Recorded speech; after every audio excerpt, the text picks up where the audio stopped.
Hello guys, it is Jaden here, and today I thought we would try and do something different. This was kind of inspired by Lavender Town's creepypasta drawing series, though I'm not drawing, it's more like failing at parkour for half an hour.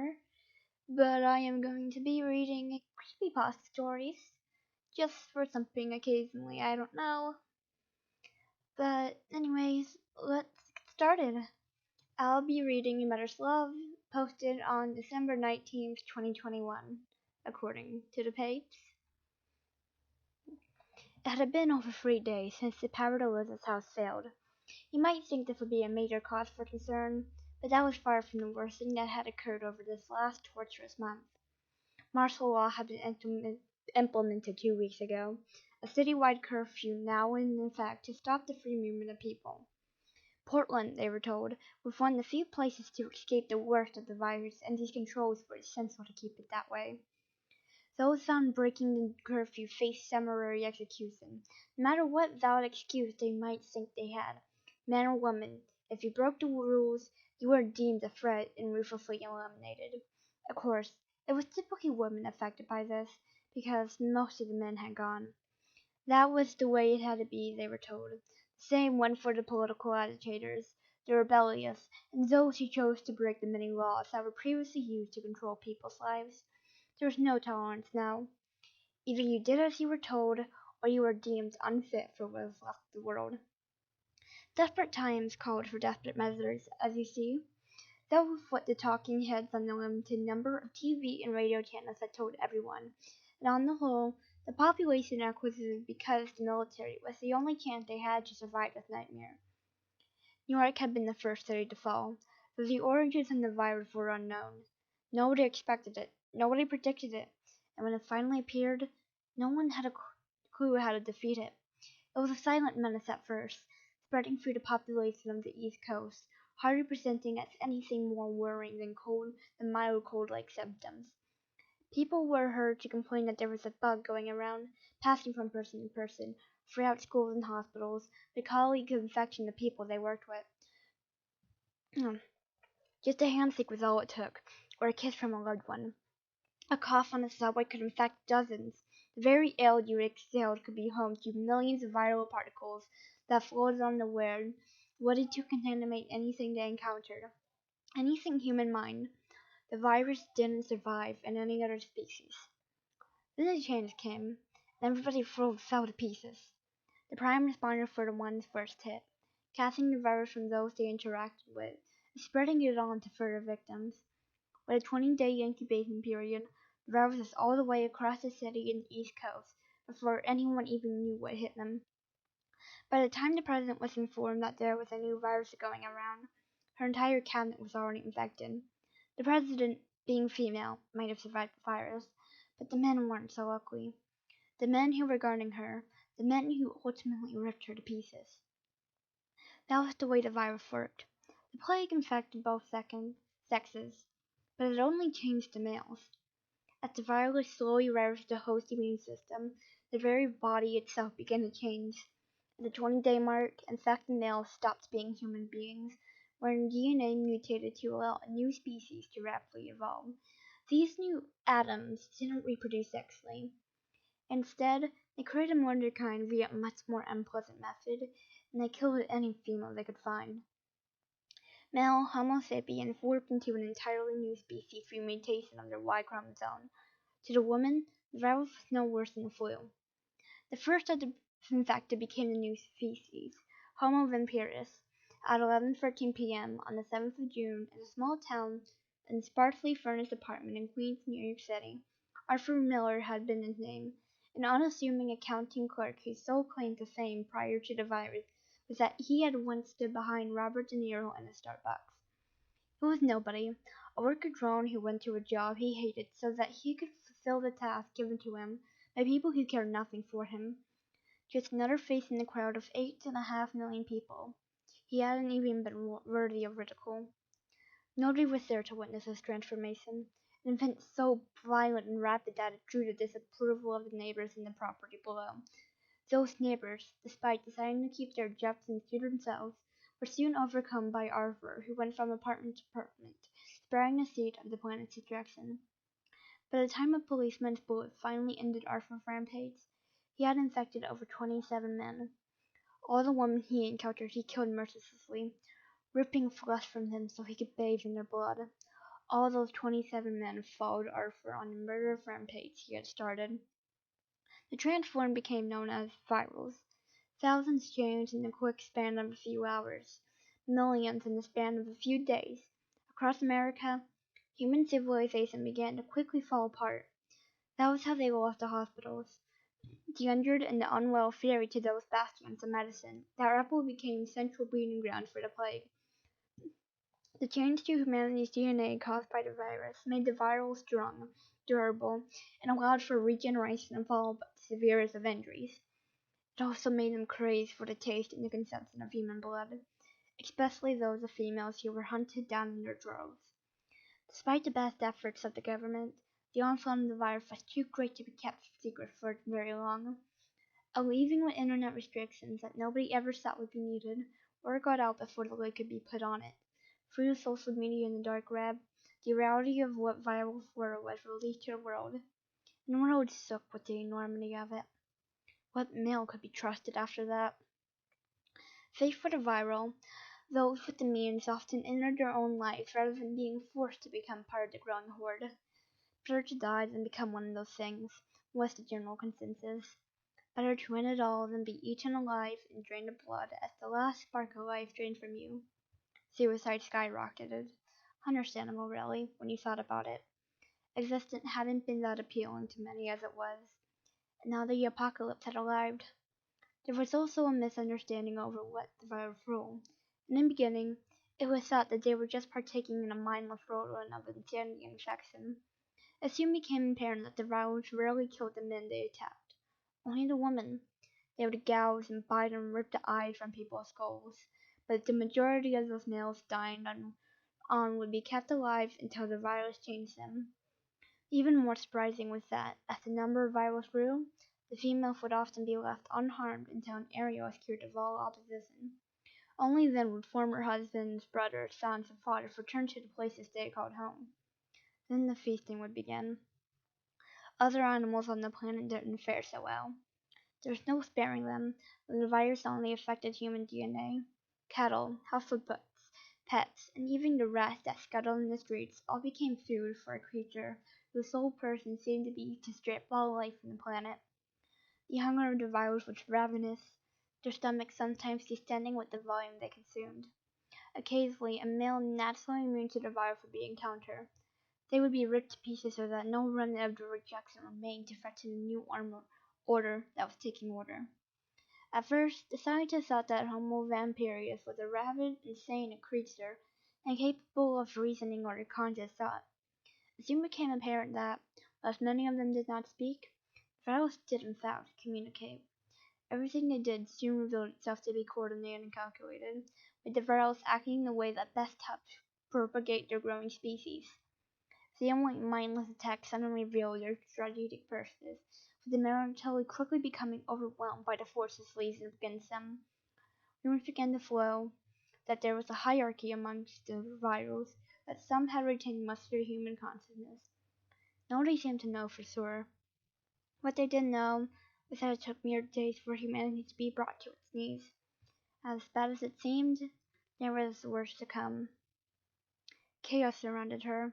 Alice had been down her best to keep to the edge of the crowd, not wanting to be swallowed up by the desperate masses. In her right hand, she clutched the tiny digits of her 10-year-old daughter. In her left, she clung to the chain-link fence that had been erected to help funnel the panic toward the raiding trains.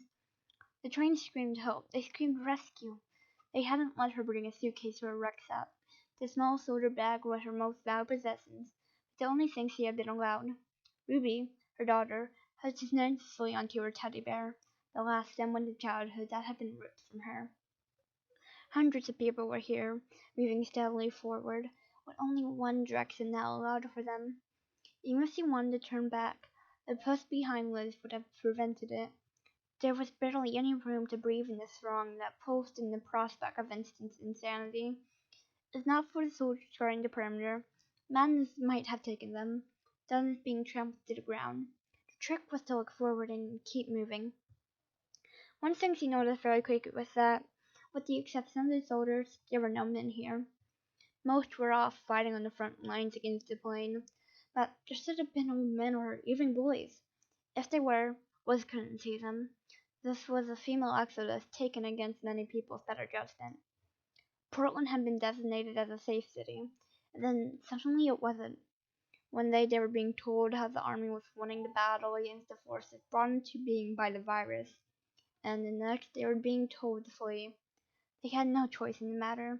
Men with guns and NBC suits were going house to house, loading those unlucky enough to escape the virus onto trucks and buses. It was always men who did this. Throughout history, men had always used their strength to overpower those weaker than them, so there should be no surprises here. They couldn't deny the concern that Weldon heard that there were only females in the evacuating crowd. Women and children first was all well and good, but where were the boys? Even when they were being collected from their homes, they had been segregated by sex. If she had possessed a boy child, such separation would have torn her apart. Lizzie could feel the nightmare then in the people around her. Will we be safe now, Mommy? Liz looked down at the innocent and frightened face of her daughter, the voice barely registering over the scared hum of the masses. What could she say to that? Truth was, she didn't think anyone could be safe. Not now, and not in a world that was rapidly hurting toward human extinction. The child needed hope, something that Liz wasn't a short supply of herself. All Liz could do was deflect and try and hide her own fear. As a mother, she couldn't give her child much except for her unconditional love and any strength that she had left. I hope so, Ruby. That didn't seem to help the child, and the tears began to leak out the corners of her eyes once more. There had been a lot of tests the last few days, her daughter both fearful and confused. Now there were no audible sounds, just a yawning pit of desolation that tore Liz's heart in two. We'll be okay. The soldiers protect you. Ruby didn't seem convinced, and who could blame her? The soldiers weren't so much acting as protectors now. They seemed more like jailers, hurrying their captives to a fate only they could understand. When they had been forced to board the bus, finally abandoning the family home, Woods had seen what happened to those who defied the will of the soldiers. These hardened men, with their faces hidden by the mandatory respirators, would accept no compromise in the orders they demanded. The butts of their guns were used as improvised clubs. Skulls cracked as roared for any sign of rebellion. They never hurt the women, though. Only the remaining men who had been too young, too old, or too sick to join the fight against the virus. Keep moving, demanded the soldier with a megaphone. He stood out on the top of an army humvee, his face obscured by apparatus. The instruction wasn't needed. Nobody in the crowd around Liz wanted to be here. The city, Liz's home since her birth, would soon be overrun by the hordes surging towards its boundaries. They had been told that the virus were mere hours away. Their only hope was the trains they were now all being ferried to. Keep moving so you can board the trains. The trains will take you to safety. Liz wanted to believe that. She really did. So why didn't she? She felt she was being steamrolled, with no opportunity to question what was happening. The doubts probably surfaced because the men were acting so distant and cold. There should have been some compassion in their hearts, if not for the women, then at least for the children. All Liz could detect was determination and vain silhouetted eyes. What had these men seen to make them this way? The harshness defied the humanity that should have been there. Liz felt an elbow strike her arm as he was buffeted by the festering panic that surged right across the people. She pulled her child in front of her, worried of how vulnerable the young girl was. Keep holding my hand, honey, Liz warned the child. Keep close to the fence. Okay, the terrified response drifted to her. If her husband was still alive, things might have been different, but John had died early on, fighting on the front line. That was what they had told her at least. The letter passed silently through her doors, the only notice he was given. Nobody came to deliver news in person. That would have been impractical with the numbers dying in a war that would very shortly have an end. So he still felt anger and guilt about how he had been forced to do his duty to country, rather than be here now to care for the ones who really mattered.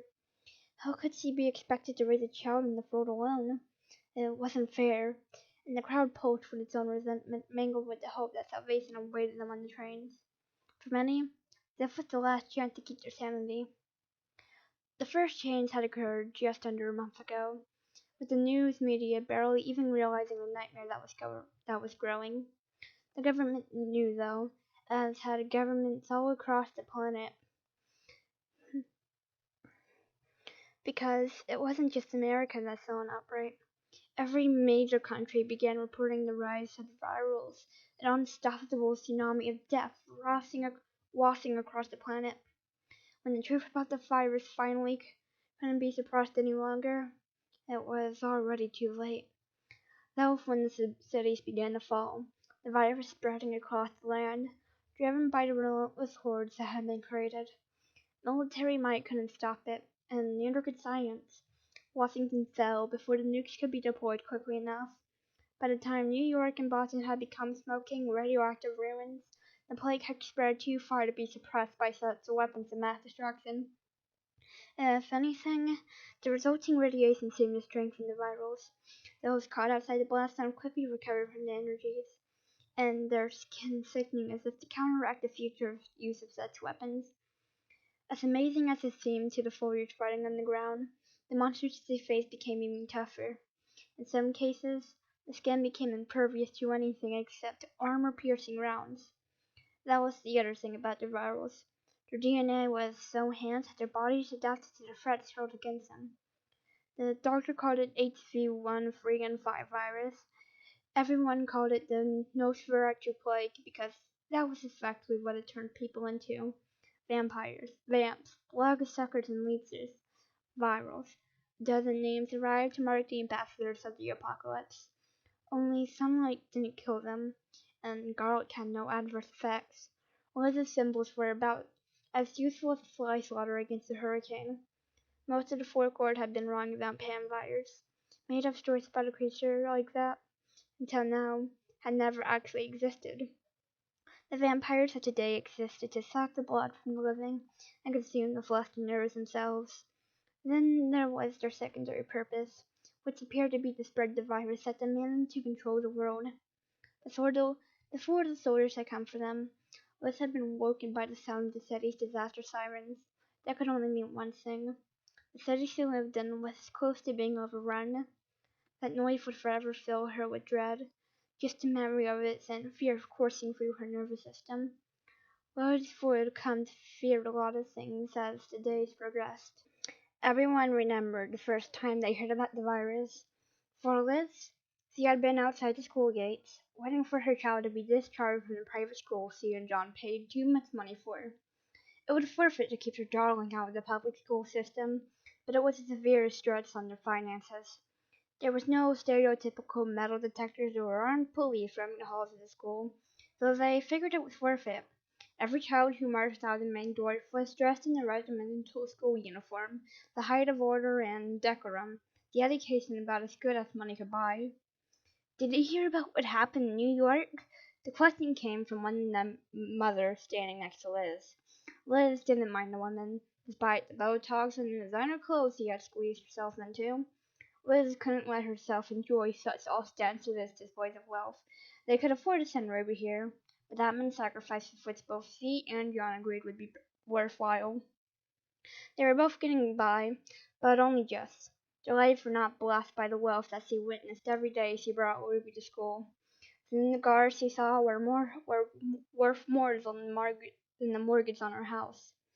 She worked as a personal trainer in a local gym. John was a firefighter who was greatly overdue a pay raise. That was what parents did, though.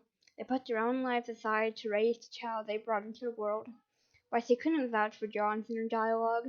Not once had Lyd ever regretted giving birth to the girl who meant everything to her. Even in the early days of the broken nights and the tantrums, there had never been a grievous instance of selflessness on Lyd's part. Ruby was her everything, and she would give her all to protect the child from the harshness of the world. No, I don't keep up with the news nuts. Lyd had learned that trick early on. Better to keep that bad juju out of her head. Knowing that a recession was imminent or that terrorists had committed some atrocity in a foreign land did little for her mental well-being. Safer for her overall mental health, just as much of that out as possible. I heard about it, another one of the waiting mothers had said. Riots all across the city. Isn't it awful? But that's what happens when you let people get fat on welfare.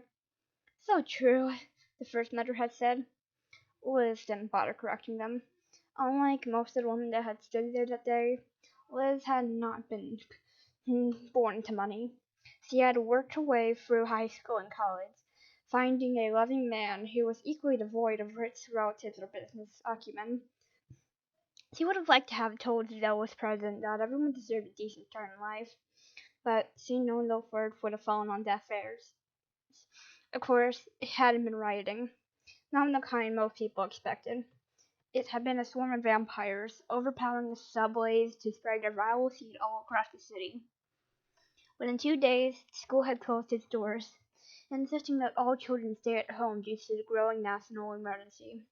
But by then, all the supermarkets had been stripped clean, and there were soldiers on the streets. The elephant Jod had insisted they pack some bags and head into the hills away from the city. Being a firefighter, he had a sense of how things were on the streets of Portland. He knew how bad things were coming, despite the platitudes and the reassurances on the TV that Liz now paid ample attention to. Liz hadn't listened to his pleading, and this was a sin that constantly threatened to overpower her. If Liz had taken heed of what John had said, maybe he would still be alive. Maybe she and her daughter wouldn't be here, being marched to illusion of some sanctuary somewhere along with hundreds of other women. Give it another day, Liz had said, frightened of what abandoning the relative normality of their life would mean. Reluctantly, John had agreed to the Liz's, only for her husband to be conscripted the next day. Men came in the lower alleys, brandishing the presidential executive order, enough force of arms to stop any kind of meaningful resistance. John was marched off with the rest of the husbands and fathers on the streets. They even took all the boys over 16 as well, so desperate was the situation. Liz choked back the carnage in her thoughts that told her she would never see the man she loved again. Ruby never even got to say goodbye to her father. Keep moving for her to be processed, the voice announced over the bullhorn. There were lights shining down on Liz, with no end to the contained area and any kind of darkness despite the night sky. Her feet shuffled forward, the fences starting to converge toward a series of gates where more armed men wait. It felt like she had been here for hours, her bladder building its presence that would soon override her conscious will. There were a lot of such smells surrounding her now, all of which added to the sense of building terror that needed some way to vent.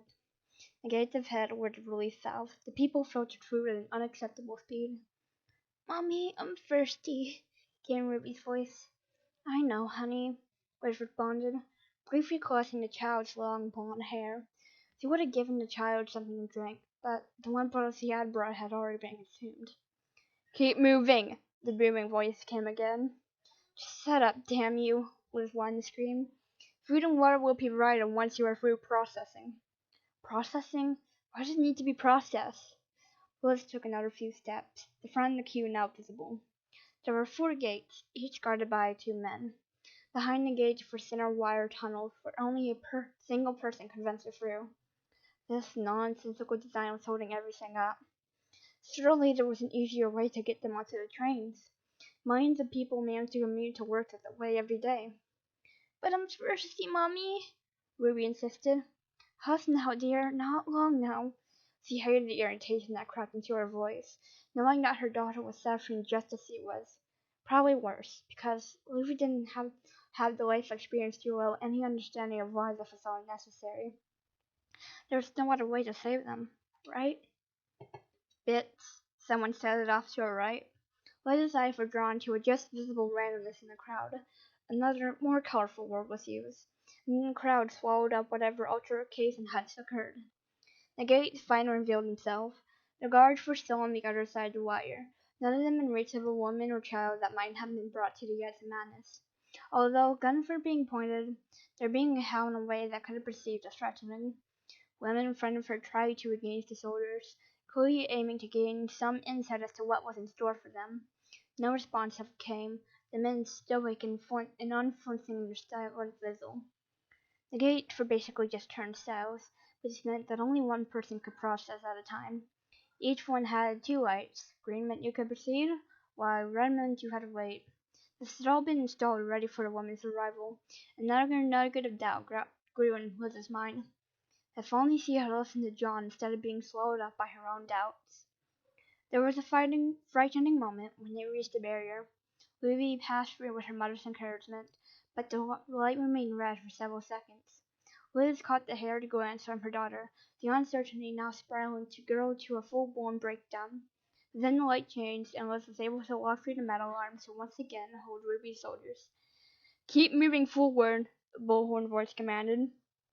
The two passed along the metal wire tunnel, and were forced to join a line that ran parallel to half a dozen others. So this was processing. The numerous signs that were littered around the place giving the same instruction. Prepare for instruction. Prepare for an inspection. Have your government-issued identification to hand. Your cooperation is expected and appreciated. Name: Liz and Ruby now stood in front of the table, behind which-set woman in soldier's armor. She wore no form of facial protection, unlike the men who were visible. Still, the men were only seen on the outer side of the wire. Liz looked at the woman and saw the dark circles under her eyes. There was no life there, just benign resignation. I never saw fear. Certainly she was just imagining that. Elizabeth Cartwright, Liz said, freshening for her driver's license. The female soldier, whose name's badge said Connor, read it briefly. On the table in front of her, Connor religiously ran her finger down the screen on the iPad until she found Liz on the list. Child's name? Ruby Cartwright, was answered. Behind Connor, the train platform could be seen. Dozens of people milling there. A train sounded violently on the platform, but not the train she would have expected. Were those cattle cars? Connor didn't ask for Ruby's identification, which was good because Liz didn't have any on her. There had only been time to bring the bare minimum once the soldiers came knocking on her door. What happens next? Liz almost begged. Isn't it obvious? Connor sounded exasperated. Was there something more there? Yes, there was a secret that Connor wasn't ever going to reveal. My daughter needs water, Liz continued. Connor didn't even look at Ruby, instead keeping her gaze on Liz. You'll find everything you need on the platform. Please move along now. It wasn't a request. Two plastic cards on lanyards were stretched at Liz, who took them robotically. The cards were color-coded, and Liz draped one over her coat's neck. She was amused it was a good thing that they were both the same color. Stepping past the table, they joined a disjointed throng that wandered almost hypnotically toward the platform, in the train that held such promise and such dread. There were soldiers on top of the train, walking up and down. Their presence should have been reassuring, but Liz found them totally menacing. There must have been 30 cattle cars making up the length of the train. With a sudden lurch, it moved forward, bringing more of the train's accessibility to the platform. Were they really going to be expected to travel in those? Things really couldn't be that bad. The pressure in her bladder made itself known again, and Liz guided her daughter toward the blue portable lavatories that had been set up. Whoever had planned this had realized that toilet facilities would be required, and women were already formed up to get their chance. What would they do once they were on the train? A recorded message played over the platform's public address system had instructed them to board the train based on coding they had been given. Each color card could be identified by one of the colors Liz could see adorning people's necks. This terrified her, partly because she was Jewish. She had a strong feeling her ancestors had been in this situation before. There seemed to be no sense to this, and no choice either. They had been forced to come here under the umbrella of it being for their safety, and now she was seriously beginning to question the validity of that. Had she brought Ruby into harm's way? It was something else for her to feel guilty about, even though really she hadn't been given any kind of choice. She supposed they could have tried to hide, but then what would that have done? It would have been foolish to stay in Portland when a vampiric horde marching on the city's perimeter. Anyone left in the city would be hunted down and gored on by ravenous beasts who cared not for compassion or mercy. It was also clear they were checking everyone off a pre-prepared list. Liz had no idea how the list had been compiled, but if their names came up missing, she had no doubt people would be sent out to hunt for them. There were so many things about this that concerned her, but perhaps the thing that stuck out the most was the way the men weren't mingling with them. Sore was had interacted with a female soldier, but not a single male face had been displayed since the sirens earlier in the day. Liz had acquired some water and food for her daughter, from a table loaded with pallets of the stuff. The child had consumed it all greedily, as had Liz herself. Despite its small internal volume, Liz had managed to stuff 4 fruit bottles into her bed. Nobody told her off, and most people were doing the same. Prepare for boarding, the tannoy voice ordered. When the uniformed accent, 5 of the doors of the train opened sideways, giving a glimpse of the interior. For some reason, Liz expected to see straw-linen floors, but the carriage's interior were white and pristine. Those assorted on the platform began to move forward, helping each other up onto the train. When it became Liz's turn, she electrically helped her daughter aboard. By the time she was in herself, the train car was already half full. Liz couldn't fathom why there were no seats, and was standing room only. At least there was evidence of air conditioning, so they had that going for them. Were there so many people that the army felt this was the only way to move them? Claustrophobia threatened to engulf her, but she had to swallow that up for the sake of her daughter. And employing the same technique as before, Liz moved over to the side of the carriage, managing to work her way into a corner. The floor underneath was perforated, probably to allow liquid to flow away. The interior was painted white, halogens illuminating the whole sorry display. There were metal loops along the walls at regular intervals, and Liz found herself wondering where these train compartments had come from. Liz hoped the train ride wouldn't be long, because there wouldn't be room here for people to lie down. As more people forced their way in, it became evident they wouldn't be able to sit either. The smells of the assorted travelers assaulted her nostrils. It wasn't just odors she smelt, but terror as well. That terror amplified considering when the doors to the new person closed. Within seconds, the lights went out. Can you tell us what you know about the virus, Professor? Liz couldn't tell if she was awake or if she was dreaming, but the memory of the TV broadcast she had watched was vivid in her mind. If she was asleep, her body was being held upright by the people pressed against her. Certainly, the bearded professor said. It wasn't an ungainly outright of face of hair. Instead, his beard was neatly trimmed to match his immaculate hair. The Nosferatu virus, as the public are willing to call it, spreads via bodily fluids and the air we breathe. So it's airborne? The TV show host interrupted. There was a hint of annoyance in the professor's face, as if the question was too stupid to even comprehend. Yes, it is highly durable, capable of surviving on most surfaces. Its main mode of transmission is respiratory, but it also has the ability to infect skin and mucous membranes. Is there any way to tell if anyone is infected? Not in the early stages, no. The symptoms are very mild at first, going unnoticed to most people. In the latter stages, fever and joint pain are common, as is sensitivity to light.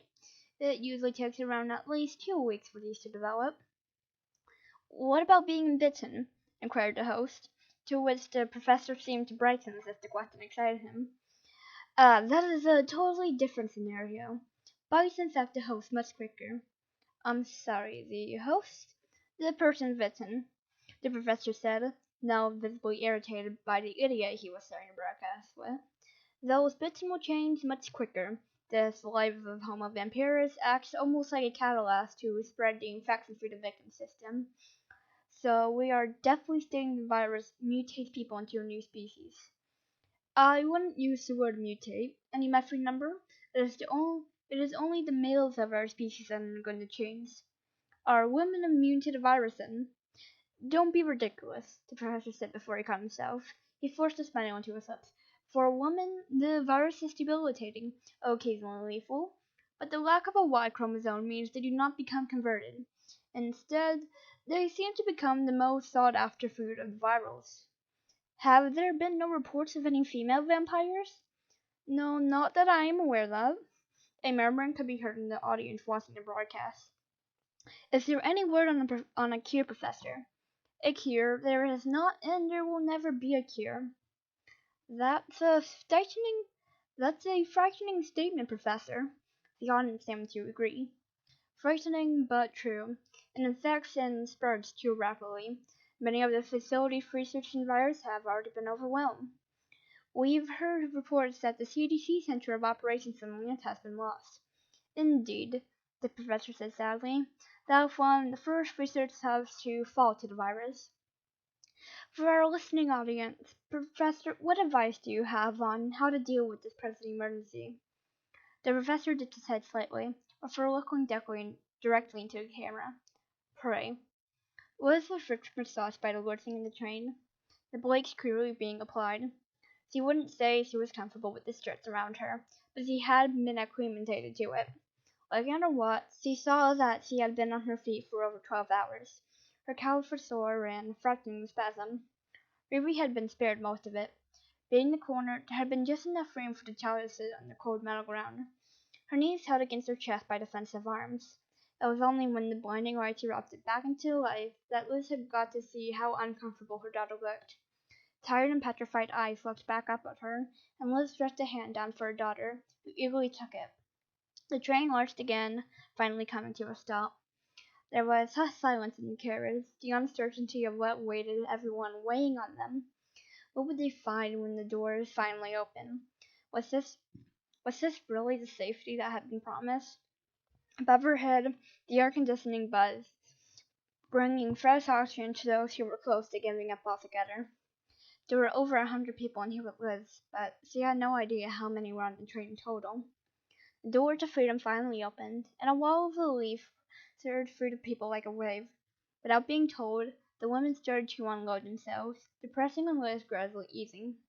She had already decided to wait and be the last one out. If there was terror rather than thankfully out there, she wanted to spare her daughter that for as long as possible. Liz already knew in her heart that this wasn't a rescue, but she kept the certainty from her daughter. Not all of the women got off the train. As the masses unloaded themselves, some bodies fell to the floor. Some might have fainted, but others were clearly dead. The trip and the trauma too much for them. Standing firm in the corner, Liz waited until everyone who could exit did so, a dozen still forms left behind. "Do we go now?" Ruby inquired. "In a moment, honey." Liz had an expectation of what had happened next, and she wasn't disappointed. She remembered what her grandmother, a survivor of Belgium, had told her. Once the trains were emptied, the catboats would enter to clear away the dead bodies. Now piles and pop outside the train, the mouths piling high with the numbers being transported. The words in her mind. Just as people started to climb aboard, Liz stepped forward hesitantly. She expected to be told off by these new arrivals, but at most, she got a blank stare. Dressed as they were in orange jumpsuits, these people looked like prisoners. It was also hard to miss that they were all females. Liz knew she couldn't stay here any longer. "Come on, honey," Liz urged her daughter. He was now standing. She pulled on Ruby's arm harder than she needed to, which got a scope of complaint. "We can't stay here." When she reached the open door, Liz realized her prospects outside the train weren't much improved. She saw a similar setup to the previous station, except the wire mesh tunnels leading away from this platform were all color-coded. A loudspeaker voice was telling them to leave the platform by their designated color, each carriage arranged so that it was matched up with a different tunnel. Liz could see that each tunnel led into an array of long tents, and she stepped down from the train, arms held up for Ruby to jump into. As worried as she was, she didn't lower her daughter to the ground, the arms snaking around her neck as the child tried to get some sort of comfort from the only person who could protect her. Protect? Liz knew she could do nothing for her daughter now, not in that regard. Readily, she joined the back of the line to her tunnel. There were more women in orange jumpsuits inside the tents, but no men were visible.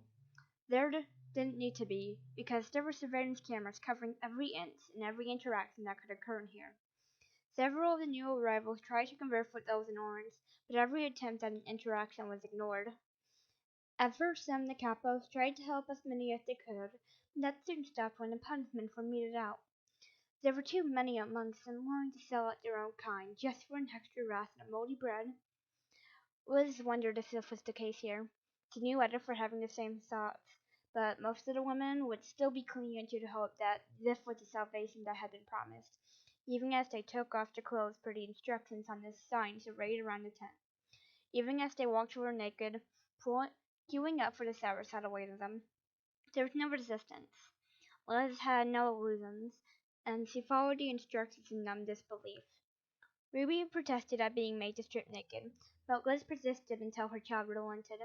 Being at the back now seemed like the worst idea possible. If something bad was to happen, better to have it over with quickly. This was a scene Liz thought had been retired to the horrors of history. How could it be made any worse but for the next tent to contain sours? It made no sense, though. The Holocaust that almost saw the extermination of European Jews had been a prolonged event brought on by the forces that had taken years to rise to power. And there was no discrimination here.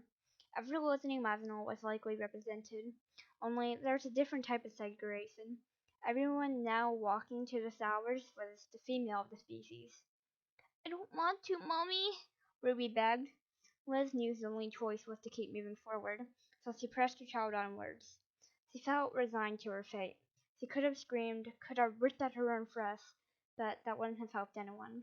If anything, it might have set some of the others off, and there's no telling what might have happened then. Last in line, Ruby and Liz stepped into the sour area. Surely they weren't about to be put to death. It would have been much easier to just have killed them all at the railway station or in their homes. Above her, the sour head looms, a temporary affair by the look of it, likely something used for soldiers in the field. Catching a sound, Liz threw a harried glance behind her, the tent flaps being closed by one of the orange-clad minions. Just in that briefest moment, Liz made eye contact and utter sorrow and regret looking back at her. I know what is about to happen to you, Liz said, but there is nothing I can do to help you. Liz wasn't to know what that tent flap wasn't to know that the tent flaps now made an airtight seal. This tented area was big enough to house everyone from the red carrots. There would be similar setup for those of different colors, was imagined, and she wasn't wrong in that regard. Holding her daughter tight to her midriff, Liz waited for the icy water to descend. Experience told her there would be no heated showers here. She was right, but there wasn't any water either. As the invisible gas began to fill the air around her, Liz knew her worst fear confirmed. Before anyone had a chance to panic, people began to fall to the ground as the effects of the gas worked quickly. The last thought Liz had before her unconsciousness took her was that she had failed her daughter. When Liz woke up, she was no longer naked. That was the only good thing about her situation. She was wearing a jumpsuit with some thin and feeble slippers perched on her feet, but the jumpsuit wasn't orange. It was red. She was lying on a mattress that had been placed on the floor of a wired wall cell that was 3 meters by 3 meters. The ground underneath her and the back wall were concrete, but a chemical toilet the only ever thing in her enclosure. It took her several seconds to realize there was a canola in the back of her hand. What the? Because the walls of her cell were made of thick wire, she could see other cells aligned along both sides of a wooden walkway. The whole scene was illuminated by bright fluorescent strips above. By the looks of things, she was the person to wake up. Where the hell was her daughter? Ruby! She screamed at the top of her lungs. Ruby, can you hear me? The only answer was the delayed sound of a door opening and a pounding in her skull. As in the tent, it was obvious that she, and everyone imprisoned here, was under constant surveillance. Wherever this place was, it had been built specifically for the purpose of holding the people now trapped here. Footsteps wandered toward her, their owner probably drawn by her evident transgression. Not knowing what was about to transpire, Liz cowered against the rear wall of her cell, the cold of the concrete eating quickly through her clothing. Keep away from me, she warned. Still, the footsteps come closer, getting away from the wire cages, slowly showing the tall man who was approaching. Before he was fully in sight, she knew who it was, her heart dropping even further into despair. She would have been elated, but she knew there would be no rescue here. John? Hi, babe, her husband said, stopping outside her cage. He fiddled with the padlock that kept the door to her cage firmly closed. Liz felt the last of her resolve melt away from you. Oh, John. I'm really sorry about this, Liz, John said. Only, it wasn't John anymore. The eyes told her that, white and lifeless, the eyes seen so many times on TV. He hadn't died, he had become infected. He watched as the ripple flowed through him, and he gripped a wire, fingers flexing so long down where fingernails had once been. You really don't want to know how much I want to be in there with you. Where's Ruby? John was begged. Ah, yes, the child. Such a sweet thing. Please, John. Don't worry, we haven't hurt her. Not yet, anyway. It really is good to see you, though. She could see the way he was looking at her. There's no love there, just pure animal hunger. What have you done to her? Me? Trust me, I haven't been allowed anywhere near her. Which is for the best, because the temptation to rip her entrails out and feast would have been too great. John's eyes kept scanning the wire, as if he was trying to find a way to get in at her. Normally they don't let us in here, but we're allowed just this once. We? You really don't understand, do you? No, I don't care. All I want is to be able to see Ruby. You give her life for just 5 minutes for your own child. You will if you behave. You have lots of time, but most of your days will be spent here, in this cell. I hope you get to know your neighbors. John actually laughed at that. I don't understand. Well, I suppose I better do the whole villain thing, John said, mocking her. There was a harshness to his voice as if he'd smoked 40 a day all his life. The grin around his face was taut with evidence of weight loss, the cheeks sunken in. This was definitely John's body. Liz just didn't know the person who occupied it. You noticed the canola in the back of your hand, John said. Liz fingered it, fighting a strong temptation to rip it out. What are you? You know what I am, Liz, and don't interrupt. Being close to you like this pains me. Inhale deeply, savoring the odor that seeped from your body.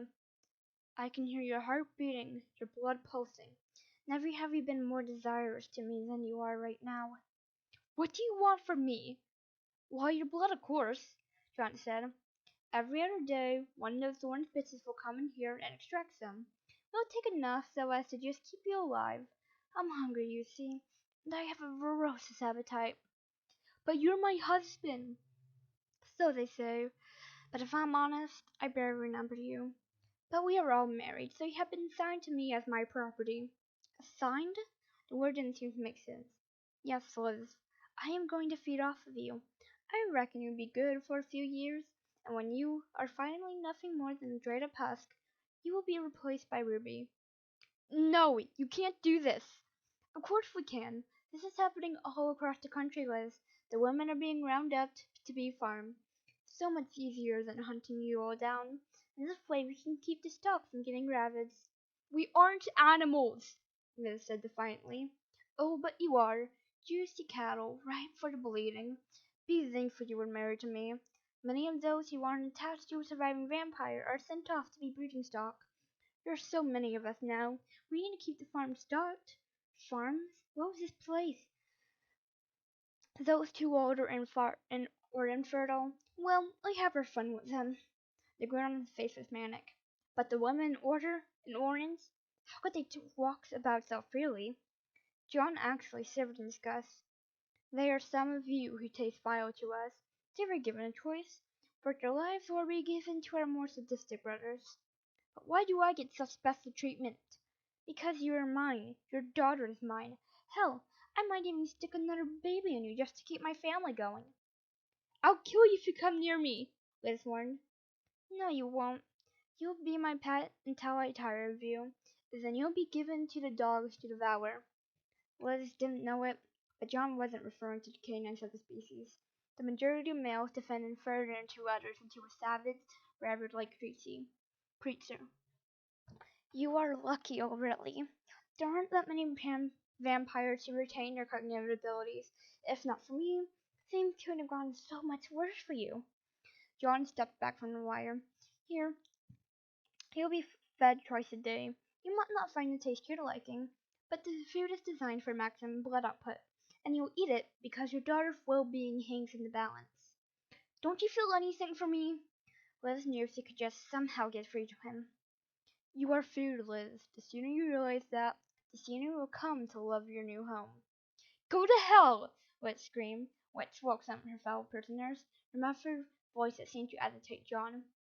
I'll see you soon, Liz. We'll catch up and talk about the old times, but in the meantime, don't go running off.